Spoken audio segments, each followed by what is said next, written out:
जय जगन्नाथ सांग माने राधे राधे। आज आम बनइबा धला मंडा जोटा कि आमर मार्गशीर मास गुरुवार पूजा हुए।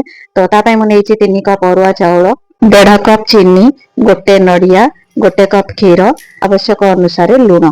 तो एतिक सामग्री को लेकिन आम बनइबा मंडा पिठा। तो चलतु डेरी न करके वीडियो स्टार्ट करवा। वीडियो जदि आपण माने भल लगे तो लाइक करेंगे, शेयर करेंगे, चैनल रे नुआ थिले चैनल को सब्सक्राइब करनेबे।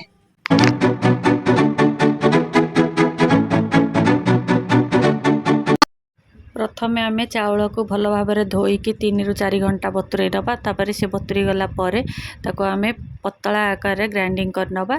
तापर चाउल चूना रे आम दबा 1 ग्लास पानी, किछि स्वाद अनुसार दबा लुण आ स्वाद अनुसार चीनी देकी ताको जंतुणी प्रस्तुत करिबा।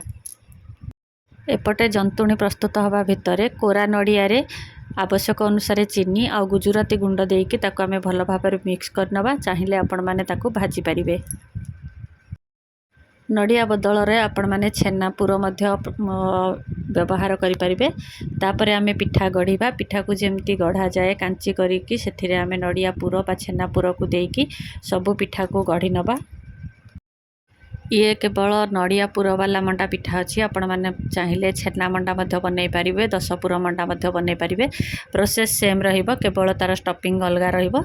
तो देखंतु एमती मु सबु पिठा को बनई नेछि। तापर आमे ताको स्टीम कर नवा।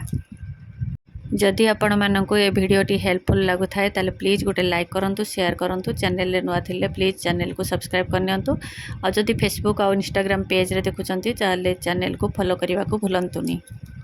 एबे देखंतु सबु पिठा प्रस्तुत हो जाइए। तो ताको मो गोटे छाणी बा जाली रे रखिकी ताको स्टीम करी। तो आपण मानक पाखरे जदि इडली हांडी थिबो सेथिरे मध्ये आपण माने स्टीम करि परिबे, नचेत कपड़ा बांधिकी मध्ये स्टीम करि परिबे, नचेत एमती जाली रे मध्ये स्टीम करि परिबे।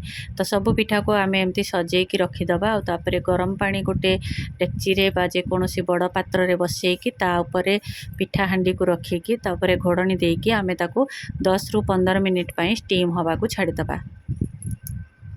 एठी देखंतु पानी पूरा फुटी जाइछि। तो ता ऊपर मु पिठा हांडी को रखिकी 10 ରୁ 15 मिनिट पई छाड़ी देबी। एबे 15 मिनिट परे पिठा हमर सिझी सारिछि। तापरे ताकू ठंडा हैला परे आमे ताकू जे कोनोसी प्लेट को बाहर करि नबा।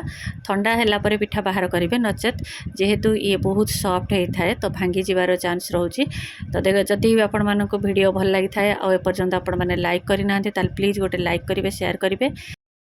आजिर व्लॉग्स को मुझे ये शेष करुच्ची। पुणी देखा हबो आउ एक नवा व्लॉग्स सहित। से पर्यंत रहूची। जय जगन्नाथ। राधे राधे।